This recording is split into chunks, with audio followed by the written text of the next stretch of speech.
Most Christmas nights feel the same in small, quiet neighborhoods. Snow piling softly on porches, the muffled hush of wind skimming over rooftops, and families tucked in behind locked doors while the world outside sleeps. But there is one house on the edge of a town in Pennsylvania where Christmas night does not feel the same. Not since the winter of 1987. Back then, the Wilson family lived in that house, a tidy two-story place with warm yellow lights in the windows and a wreath that smelled of pine resin. Neighbors said the Wilsons were the kind of people who saved stray cats, baked extra cookies for school events, and always left their porch light on in December. There was nothing strange about them, nothing unsettling about their home, and certainly nothing ominous about Christmas. Until the knock. It happened on December 25th, just past 1 a.m. Snow had been falling since noon, fat, lazy flakes at first, then tighter, wind-driven bursts that rattled against window panes. By evening, the roads were buried and silent. The Wilson kids, Abby, 11, and Peter, 9, had gone to bed hours earlier, full of sugar and excitement. Their parents were cleaning up the last of the wrapping paper, stacking boxes for recycling, and checking that the fire in the hearth was dying low. Outside, the street was so still it looked frozen in place. That was what made the knock so startling. It wasn't frantic or hurried. It wasn't repeated. It was one solid knock, as if someone placed a fist on wood, leaned in, and pressed. Thud. Then silence. Mrs. Wilson looked up from drying dishes. "Did you hear that?" Her husband set down the trash bag slowly. The knock had been unmistakable, but what bothered him wasn't the sound, it was how deliberate it felt. Not a neighbor asking for help, not a kid playing a prank. It sounded like someone who already knew they would be let in. Their first thought was weather. Maybe someone's car had slid, maybe someone needed help. But when Mr. Wilson opened the inside door and peered through the peephole, there was no one. Just the porch light glowing through sheets of white snow, illuminating the steps, the walkway, and the empty street beyond. He stepped back. "There's nobody out there," he said quietly. They waited for a second knock, because knocks usually come in groups. 2, 3, a conversation starter. But nothing followed. It was as if the air outside swallowed the sound whole. Eventually, they decided it must have been ice shifting or something falling from the roof. They turned off lights, checked locks, and went upstairs. That night should have ended like that. But sometime after 3 a.m., their daughter Abby woke up to the sound of breathing. Not loud, not raspy, just breathing close enough that her half-sleeping brain registered someone standing near her bed. She opened her eyes slowly. Nothing was there, but the breathing didn't stop. It moved, a slow, dragging rhythm from her side of the room to her brother's room down the hall. She wasn't brave enough to scream. She simply pulled the blanket over her head and waited until morning. At breakfast, Peter complained that his window was cracked open and snow had blown onto his floor.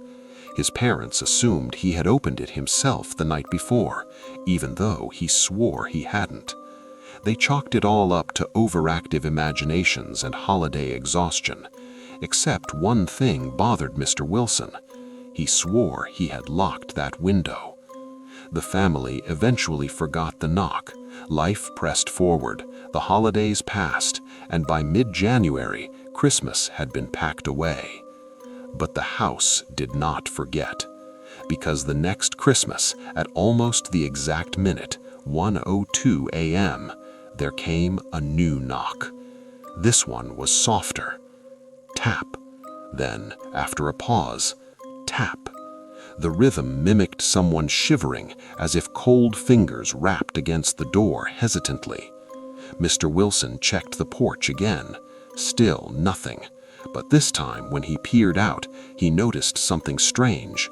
There were footprints in the snow approaching the steps, but none leading away. He stepped back cautiously with a flashlight. The footprints were deep, angled towards the house, then stopped directly in front of the door. No return trail, no disturbances in the yard, just a silent path arriving from nowhere and ending right at his feet. He measured the size with his boot. Too small to be an adult, too large to be a child. He felt a cold ripple run through his chest. He never told his wife. The third Christmas, it got stranger. At 12:58 a.m., earlier than before, every light on the first floor flickered off for exactly 3 seconds. Then the knock came. This time, Mrs. Wilson heard something else with it, a faint scraping on the wood, like fingertips dragging down the surface. She pulled her robe tighter and whispered, "I don't like this." But what truly broke her nerves was what they found in the morning. Handprints on the glass, bare, smudged, and human, pressed at the bottom corners of the front door window. Small handprints, as if someone had crouched there, waiting to be seen. 3 weeks later, they moved states away. The house sat empty for nearly a year before a new family bought it, the Mayfields. Nobody warned them about the knocks. They had 3 young kids, a giant inflatable snowman on the lawn, and decorations lining every gutter. They were loud, cheerful, messy, everything the Wilsons weren't by the end. But on their first Christmas night, at 1 a.m. exactly, a single knock echoed through the house. The father checked the porch. Nothing. They joked about it the next day, but the joke stopped when they found fingerprints inside the house on the staircase railing. Thin, narrow prints streaked from the bottom step all the way to the first landing. Police inspected. No sign of forced entry. All locks intact. No footprints in the snow. The following Christmas, one of their daughters reported seeing someone on the porch at night. When asked what she saw, she only said, "He didn't have a coat." The family moved out after only 3 years. The house changed owners 4 more times. Each family stayed shorter than the last. Records show no crime, no deaths, no obvious explanation. Just rapid turnover and an increasing number of buyers who refused to live through a second Christmas. In recent years, neighbors started a tradition. Nobody answers their door after midnight on December 25th, not out of superstition, out of pattern, because the knock doesn't just happen at that house anymore. Reports have spread across the county. A single knock, no footprints walking away, bare handprints left on porches, windows, or, in rare cases, children's bedroom walls. People say if you look through the peephole, you'll never see anything. But if you check in the morning, you might find fingerprints, melted snow, or long streaks across the glass, as if someone rested their face there, watching. No one knows what it wants or why it only knocks once. Some believe it's a lost child wandering through holidays looking for warmth. Others think it's older, something that knows doors are invitations. But the strangest detail is always the same. It never knocks twice. The families who heard a second knock, hours or days later, all have something in common. In every recorded case, the second knock came from inside the house.